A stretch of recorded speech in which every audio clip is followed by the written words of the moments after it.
Hello, everyone. It's great to be joining, if virtually, and I think we have to in this discussion probably start with the observation that as complicated as running a business has been for the last 2 or 3 months of COVID, we are all wrestling with a new level of complication and stress on our employees and on ourselves from what's going on all across America. And that's the context that we're having these discussions in, and it's probably a context that many of us are making choices about how to think about the future and the context in which we're reflecting on the lessons of right now. So I imagine that will influence the discussion that we have here today.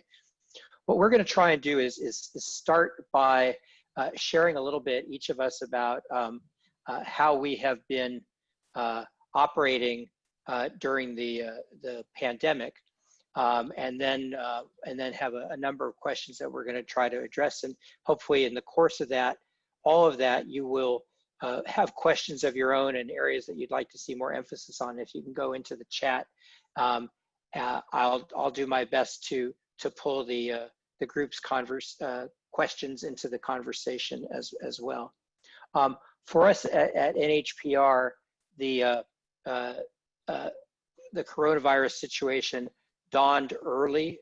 We had 3 of our journalists at a computer-assisted reporting conference in Philadelphia that ended with them coming back and the next day getting word that they had been exposed to COVID right at the beginning of March. So very, very quickly, we were in a mode of having people who needed to be quarantined, having to wrestle in our facility with the questions of how to distance, how to talk about it, and in the course of a week went from that to thinking about doing a dress rehearsal of operating virtually to operating virtually. So by the middle of March and before the state was under any kind of shelter in place or stay at home order, we were.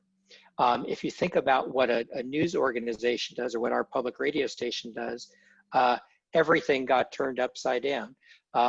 We, within a week, were having virtually everybody doing their broadcasting from home and not coming into the station, so that Laura Canoy was hosting the exchange in the morning every day from home, and one of our technical staff had taken his life into his hands because he's allergic to her dogs and gone into her house to set up the broadcasting equipment. More seriously, though, reporters could not be safely out on the streets reporting. Salespeople could not be safely out in the community making sales calls. Fundraisers could not be having the face-to-face discussions that result in major giving. So everything that are the key component parts of our operations had to change. I would like to say, and I think it's true, that people found their stride pretty quickly, but I would also add, and I think others will share similarly, that the strains of operating now going into a 3rd month or so from 70 different locations around New Hampshire is starting to show. It's hard, and at this point we do not have clarity about when it will make sense to bring more than a handful of people back into NPR's offices in Concord.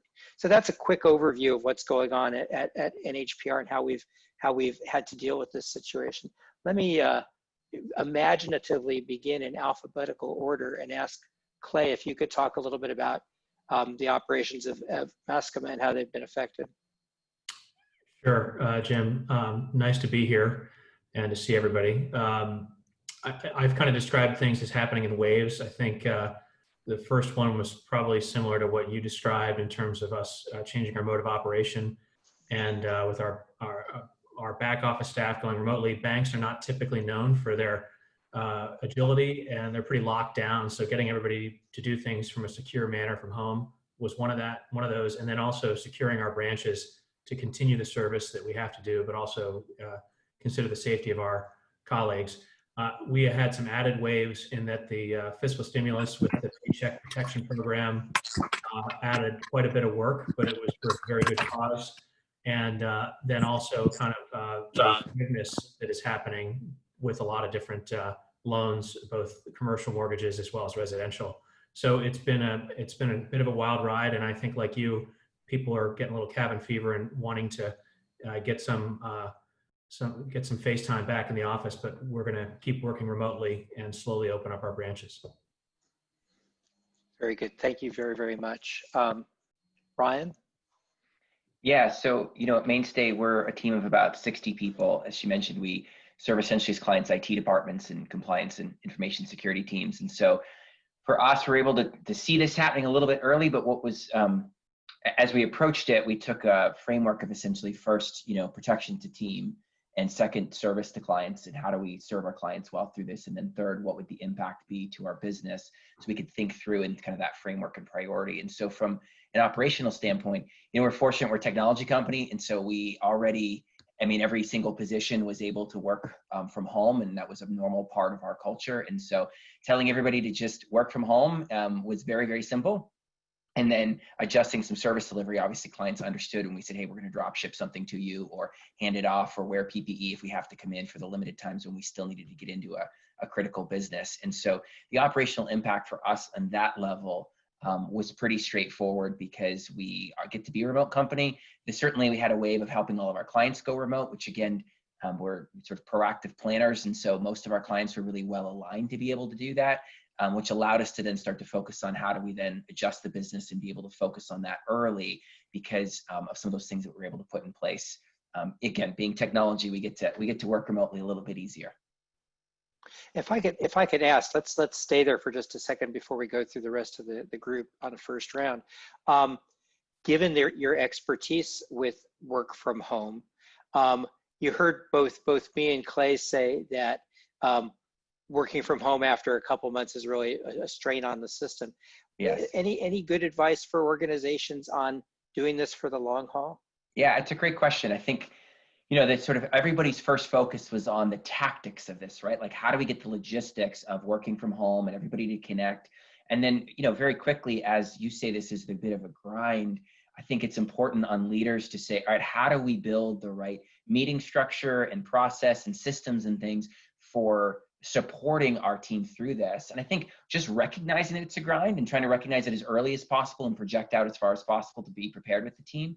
And, I've participated in other events where people have very fun things that they talk about that they're doing to support the culture. And we've done some of those things too.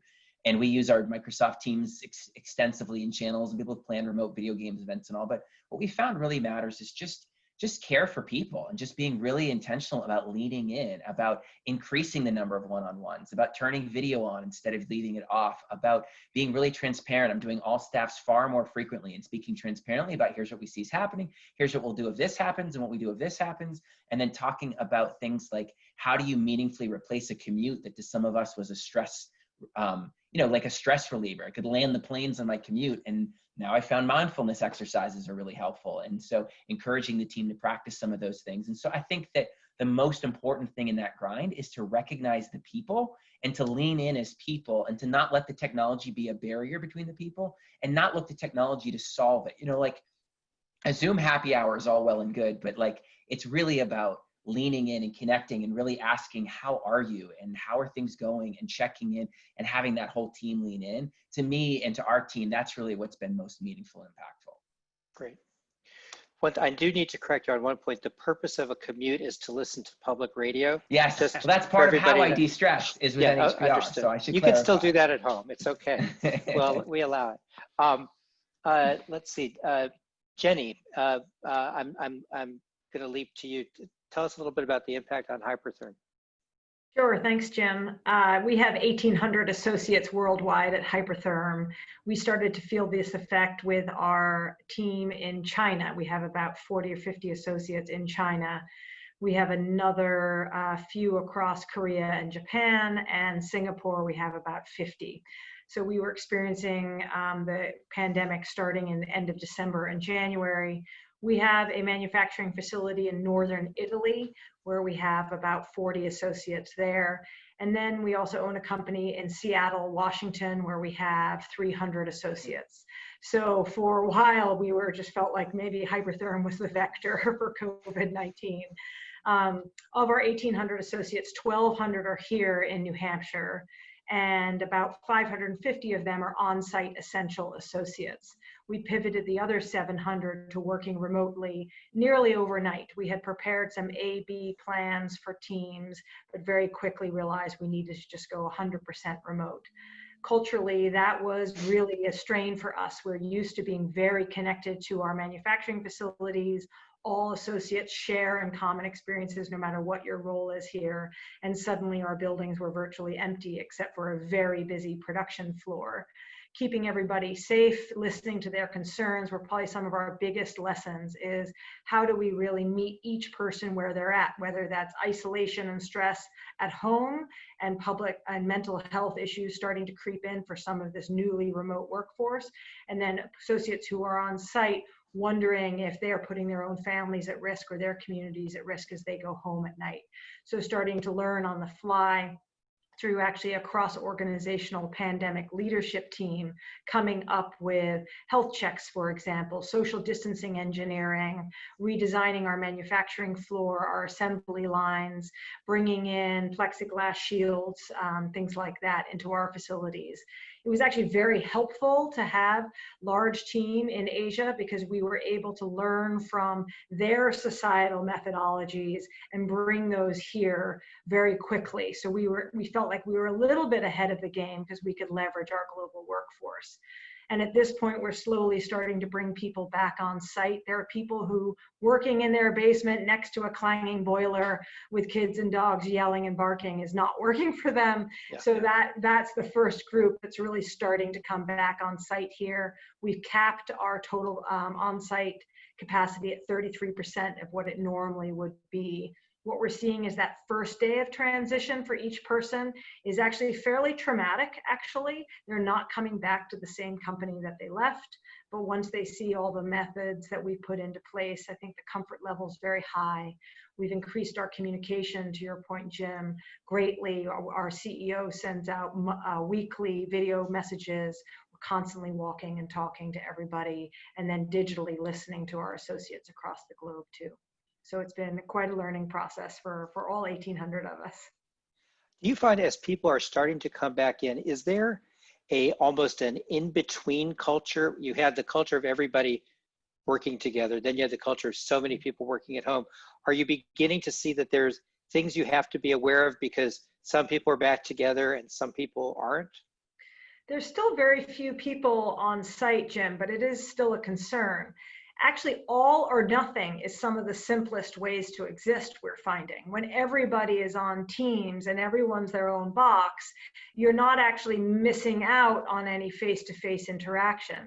We've heard from our permanently remote associates like our field sales force across the globe. They now feel more included than they ever did before because everybody else is on the same playing field in terms of connecting, communicating, listening, brainstorming, innovating digitally.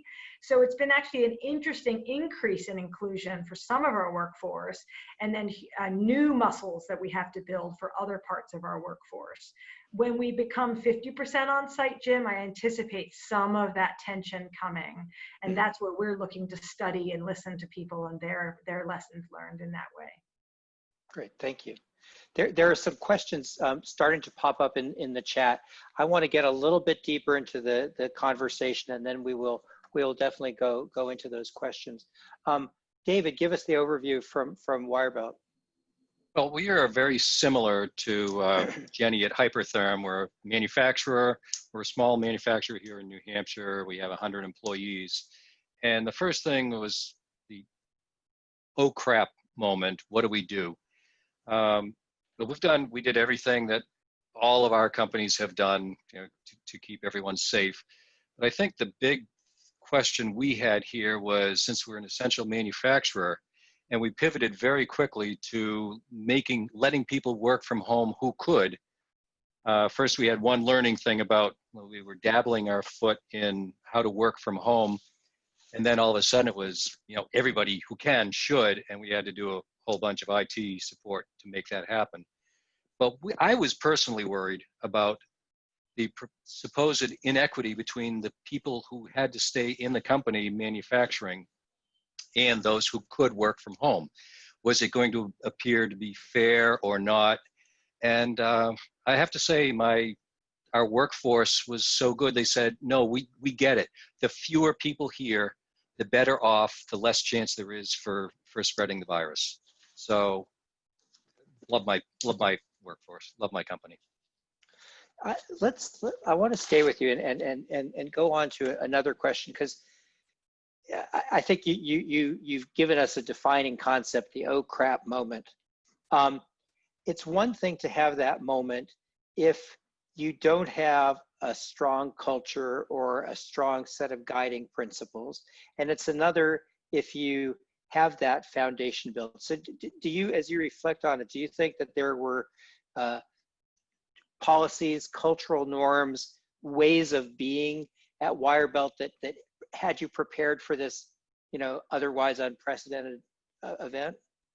Well, just to begin with, our norms and our values are very, very well driven in our company. Safety being number one. So whatever we could do with what we had, we did. But the other norms were openness, honesty. Hey, we were all scared, and this was something totally new, and we just had to work through it. And also another key norm of empathy is recognizing what people might be going through at their homes, and just being very liberal with allowing people to work through this as they needed. And it came to our values: family first, innovation, integrity, ownership, and fun. And I would say that fun took a back seat for a little while until we realized we were missing it. Yeah, it lagged. Well, how have you brought fun back? We're trying through teams, and we have a fun committee, and we've had a fun committee here where we try to do something fun every month. They took a vacation until we got this, but then they just started posing questions, saying in teams, saying, what's the funniest meme, however you say it, that you've seen on the virus, and post that, or how many rolls of toilet paper do you actually have in your home, and just other things that was sent out to all employees just to try to get something rolling. Good, thank you. Anybody else on the panel want to jump in on this question of norms that kind of provided the foundation for your being able to respond as a company to the moment? Yeah, that's Ryan. Yeah. I mean, I think we probably all want to share something on that. I think that, okay.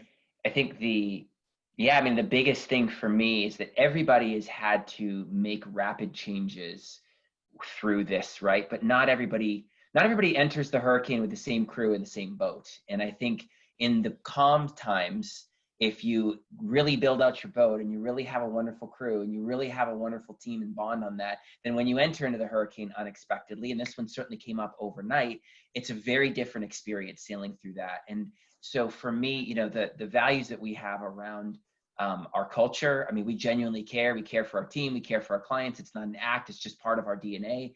The care about quality and about doing things right, about being incredibly intentional, about walking with great integrity through this, and then also just rapid innovation. I mean, we're a company that is very agile, and so we have a leadership team that's deeply invested into these values of care for each other, into values of excellence and commitment, and the values of watching out for the team, but not being afraid to experiment and try things. And so we were able to very rapidly try, all right, we're going to see, we don't know what's going to happen to our client base, so we need to pick up some different types of clients or different services. Let's spin them up in case we need it. And to see everyone lead in, I mean, the first couple of weeks, there were so many conversations that I had with leaders who were saying, if it wasn't so sad for the world around us, I'd be saying how much fun I'm having right now, because we're able to lean in as a team, so connected. And I can't imagine walking that without that, but you build that in the good and the normal seasons, and bringing on and being fortunate to work with really wonderful leaders and team members that then made just a world of difference walking through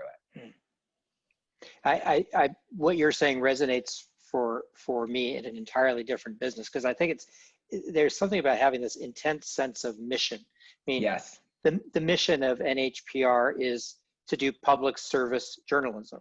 And, you know, my wife has always joked in my whole career as a journalist, is like, when something bad happens, other people's spouses are home taking care of the family, and I'm like running into the fire.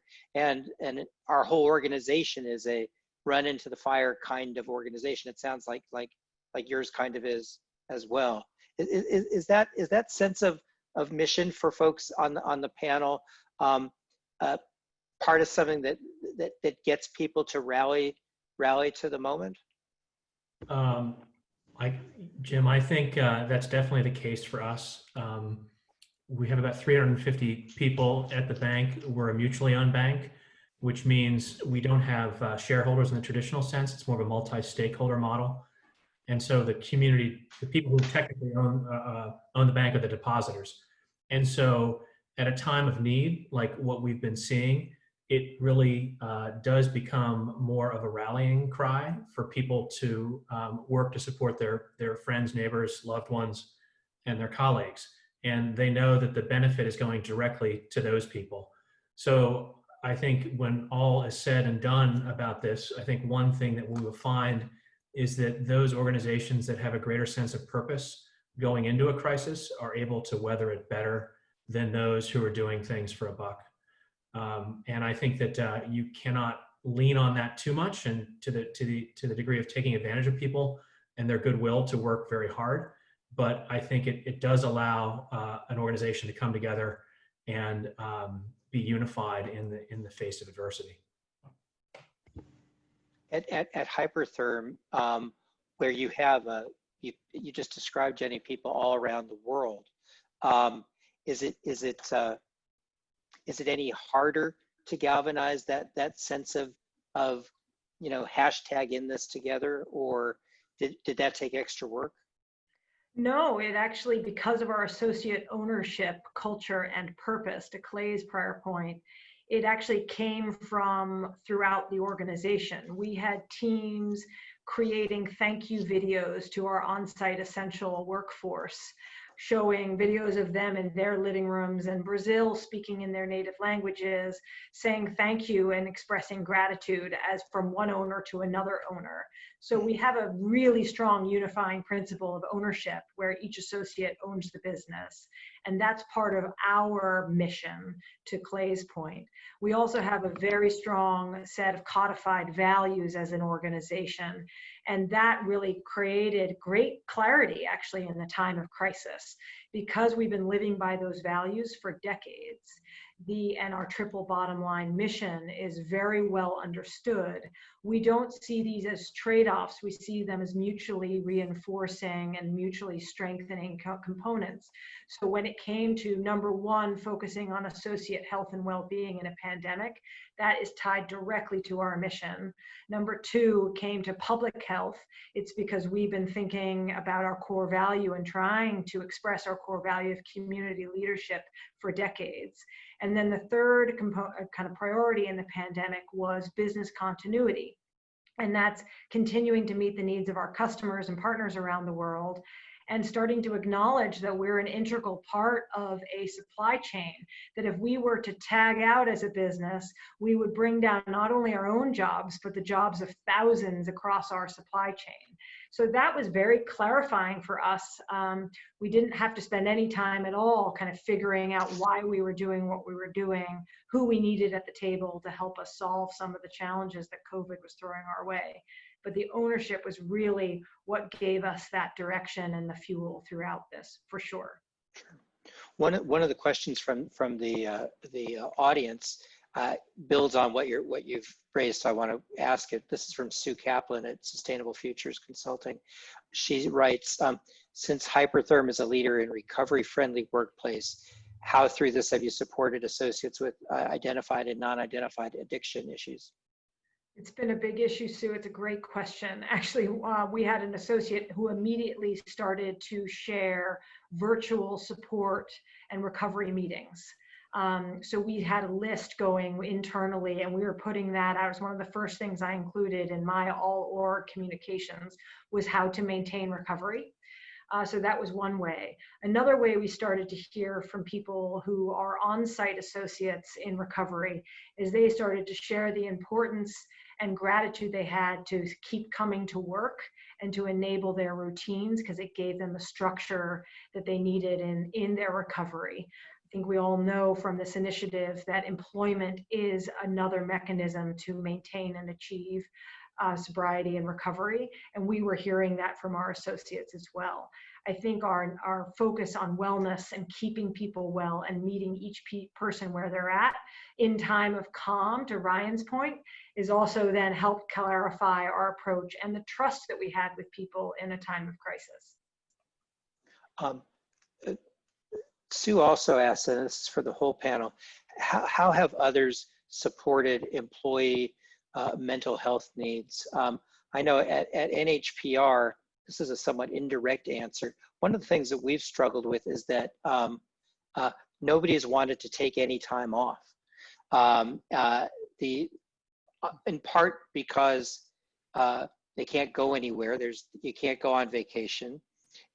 In part because schools are closed and if they're going to be home with their kids, they'll be home during their work too. And I think in part, more than anything, it's the sense of like, I can't take time away if it's just going to throw more of this extra burden on everybody else. So we gave everybody 2 personal days to take over basically the mid-April through the end of June, and said, you know, it's just so important that you make time for yourself, even if you're not doing anything, but just giving yourself the gift of some time. One of my colleagues used her personal days last week to elope, which I presume has been good for her mental health. She certainly seemed happier afterward. But it has been a struggle to get people to take care of themselves. So I'd like to hear from the others how you are helping support employees' mental health needs. Dave, do you have anything on that front? I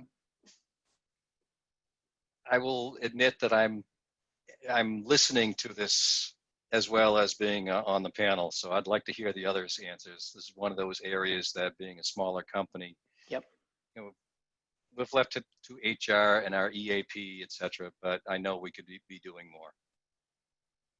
Ryan, how about you? Yeah, you know, we've tried to do things to be sensitive, like really early on, trying to predict what challenges could come and sort of educate. If self-awareness, hey, when are you going to be stressed? What's that going to look like? Can you look for positive outlets?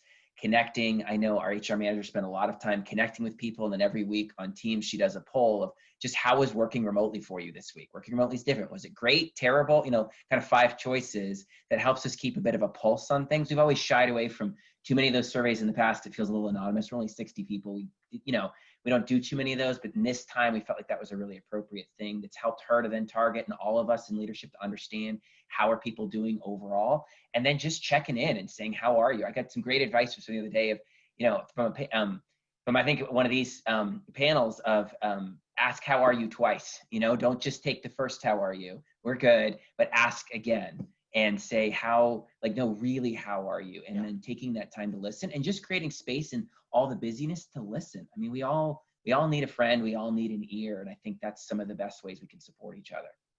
That's great, thank you. Clay, how about you? You have a fairly large workforce.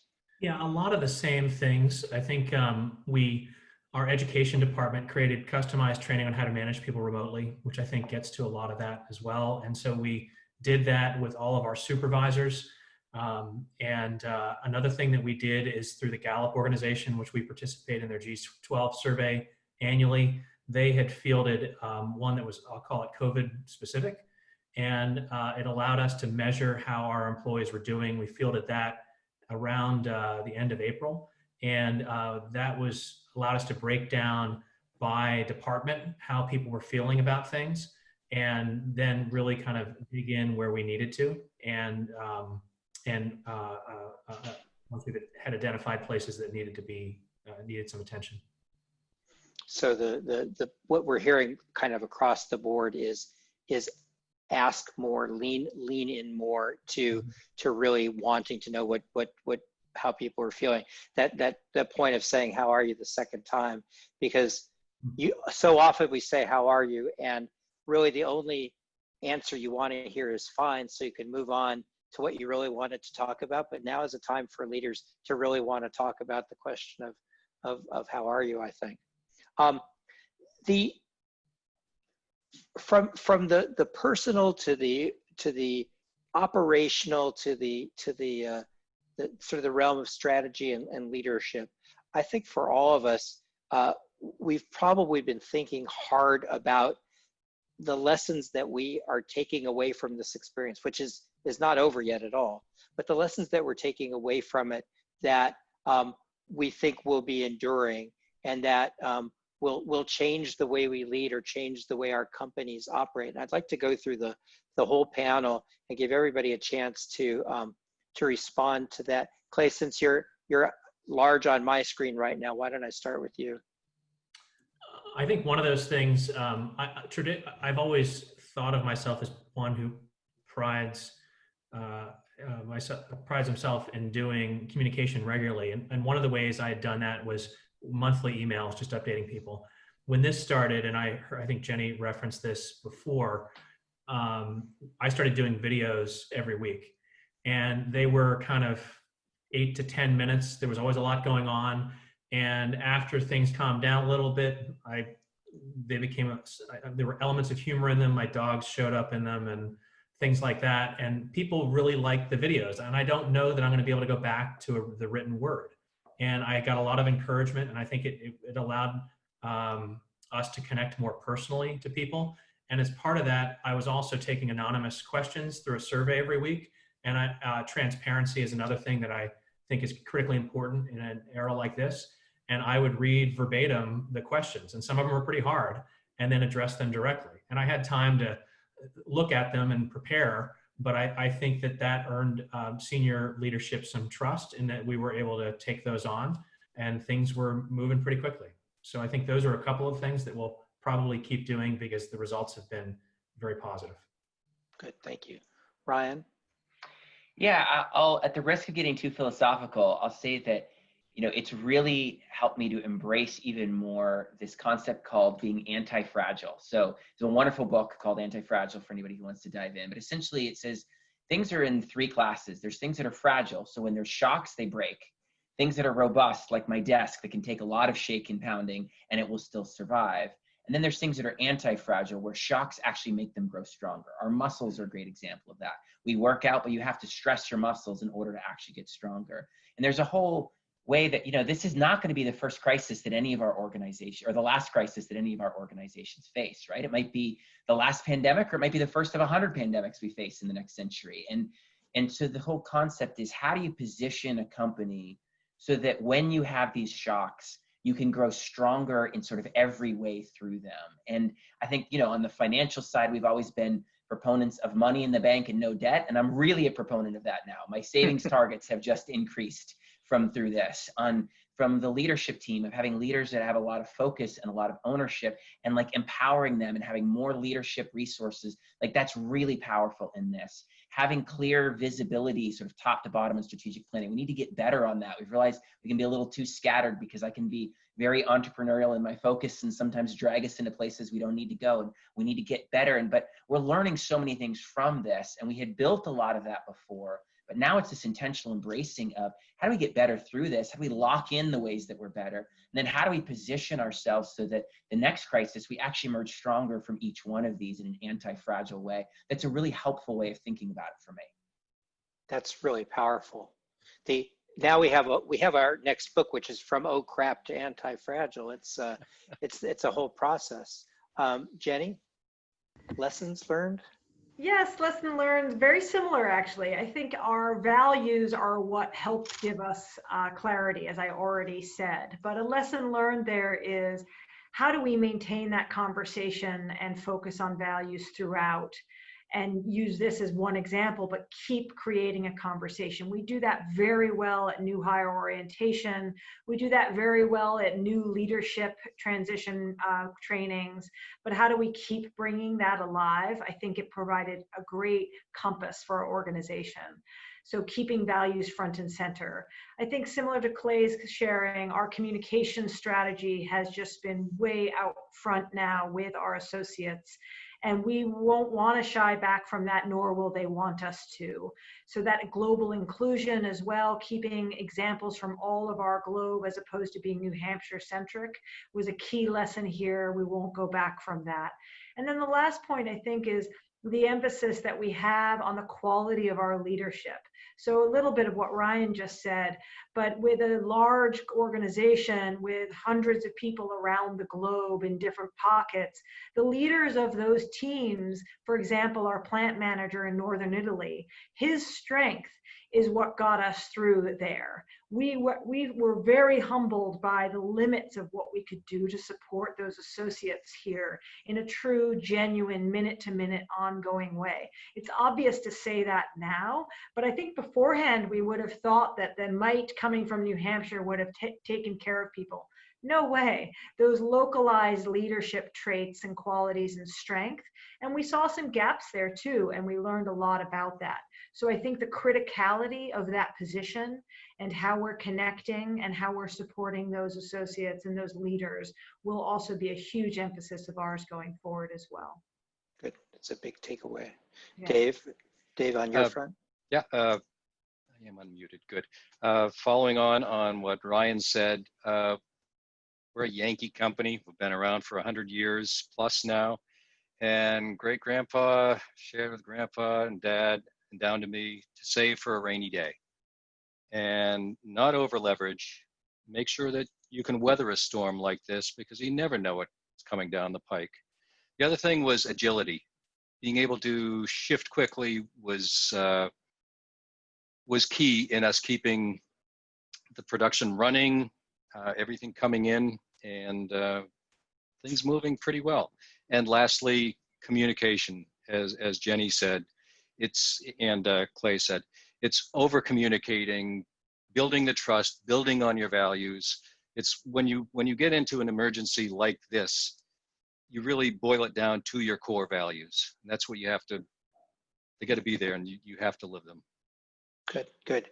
One of the things I think I've recognized, and one of my board members drove this home for me with a note this weekend, but I've been thinking about it, is that in a situation like this, you have to pause on a regular basis and ask, how is the environment I'm operating in changing, and does our response as an organization need to change?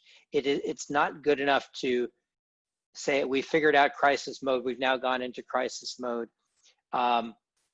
because it's changing all around you. If you do what we do, you're in the realm of public service, and your job is to be finding out what the heartbeat of the whole state is.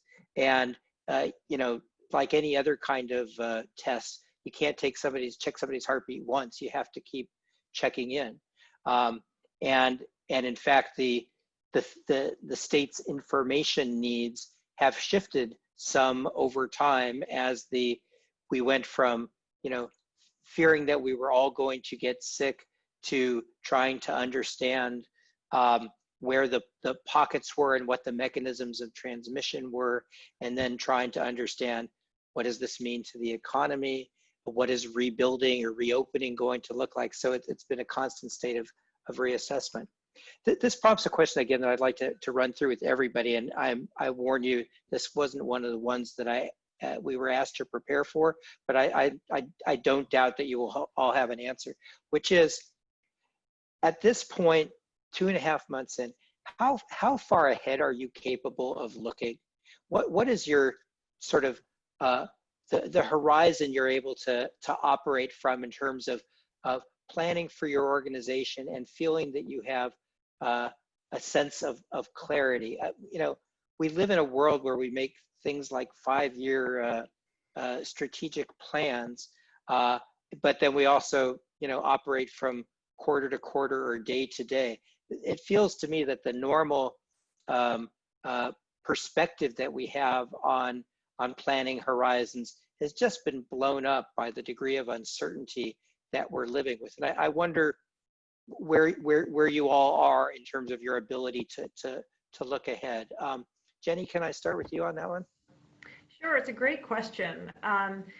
Already we have respun all of our strategic priorities as an organization, which, as you just pointed out, are codified for the next 1 to 3 years. We know where we're heading. We have projections, milestones, plans, and resources and investments that we've already made in those directions. One of the components of our business work we've done in the last month is to respin each one of those with COVID impacts in mind. So we now have multiple scenarios and trajectories that we are now working along those, including if they were focused on certain industries, are those industries resilient industries or not in a COVID world? Are the mechanisms that we were going to use, for example, getting on airplanes and traveling around and talking to all of our partners and spending 2 weeks with them to get them to understand the kind of value selling proposition, for example. We have already redesigned most of that work in a scenario with 0 mobility and 0 proximity. So we've tried to redesign, including how we train and educate our own workforce and all of our leaders. So there's 2 scenarios, if not 3, that we've been working under, Jim. One is as we were in a year, and another is this is the COVID reality for the next 2 years, and we need to deliver on our business plan because of our associates are counting on that for their wealth development in an ESOP world. So those would be some key ways that we're looking at that. It is uncertain. We feel that the best choice we can make is assume this is the way we will be now. How do we innovate and how do we thrive in this world? And the real kind of complexity will come when it becomes a hybrid world. We know how to win in the prior world because we've been lucky and been successful. We think we're gearing ourselves up to be highly competitive and advantageous in this COVID world. The hybrid world will be interesting. We do have a scenario for that as well, but that's where more complexity and gray will come in. But trust and communication will get us there. That's great, thank you. Clay, how about you? Planning horizons, thinking ahead. Well, I like to think it's a little bit longer today than it was a month ago. Actually, 1 month ago today, our board and senior leadership team were supposed to be off-site for 2 days doing a new 3-year strategic plan. We postponed that, and instead what we're going to do is do a virtual session that'll be for a couple of hours in July to think about, and we're basically extending our current plan by 1 year, and think about how do we adjust in the new world that we're seeing. And there are going to be opportunities, I think, for every organization amidst the disruption. So, and then next year, we will get back together and do a new 3-year plan. And in the financial industry, there will probably be, we'll have more clarity on what has happened and what its impact is a year from now. And it'll be a better opportunity to think longer term. I think aside from that type of strategic planning, there are absolutely tactical things that we have put in place that I think will serve us well for the distance, including very recently a new telecommuting policy, which is not just COVID related, but permanent, and anticipating that there are a lot of people who are happy to work from home and just, if not more productive than they were in the office. So I think that our horizon is shifting depending on what things are. And of course, as a bank throughout all of that, we have to manage the disruption that is affecting our customers, particularly our loan customers. And that is something that we just work with them on a case-by-case basis, but that's kind of the day-to-day. Great, thank you. Ryan? Yeah, it's a question we all wrestle with a lot, right? And so in the very beginning, it felt like, all right, everything just got tossed in the air and we don't know how this is going to land. And so it's about creating lots of scenarios and lots of levers, right? If it goes down, we pull this lever. If it goes up, we pull this lever. And then sort of saying, okay, we have those. Now we don't need to stress about it. Those levers can be over here. And then we've gotten so much data, we serve across a lot of industries, and it's easy to see that IT is always needed, but is it bare bones? How does it flex? We have more remote and audio video now, and security is still really important. And so how does that change? And then how are our client industries? So it's been getting really close to our clients, getting as much industry data to forecast. And then it's forced us to then reevaluate our plan for this year and then our priorities and kind of say, all right, what was really working? You know, we've been growing at between 20 and 30% a year, and it's easy to just sort of say, all right, this is working, let's plan. Well, this year we don't want to grow 30% a year. We're not going to do that. We're not going to take that staff and that risk. So in a more conservative model, what do we want to reinvest in, and what do we want to say no to? It sort of shifts some of those strategies. And so now I feel like we actually can see really well if the world stays the way that it's on the trajectory now. So basically we're planning for the way the world is. We have a wonderful plan for that with these levers over here in case the second wave in the fall really blows everything up, in case there's, you know, massive uncertainty and disruption. And we're going to be more conservative through our plan because we were so aggressive in growth mode, so that if we do hit those bumps, we can just kind of hunker down and be fine through that and not have any kind of, you know, be growing too fast through that. A problem that I think that many people here would like to have, I'm sure too. Dave, so yours, as I understand it, a family Yes. Business, multi-generation, you have all this legacy to look back on. I don't know whether that gives you any, you know, that helps with the peering into the future, but what kind of horizons are you able to plan on? It does too. I mean, this too shall pass. We will come out of it and the world will be different. We just don't know quite how. Now, to be truthful, we did pause, as Jesse asked on the chat. We paused our strategic planning, pushing, et cetera, in some areas. We're beginning, now that we've got into routine, people crave routine and normalcy, and we feel like we are there, even though things are still changing. But we're picking up again. So we're having our senior management meetings and talking about our strategic planning and getting back what new projects should we be embarking on. Another thing that, and let's look at the silver lining of this dark cloud of COVID also, is 6 months ago, had we had this conference, we'd all be lamenting the lack of employees. It's a great time to hire. So we are looking for talent. And if you have saved for a rainy day, you're able to do things like this. That's great. That's right. We have about 5 minutes left, and I want to invite people in the audience, if you have some final questions that you want me to try to put to the panel in kind of a lightning way, please go into the chat now to do that. One question I see from Marianne Bradley of Normando Associates.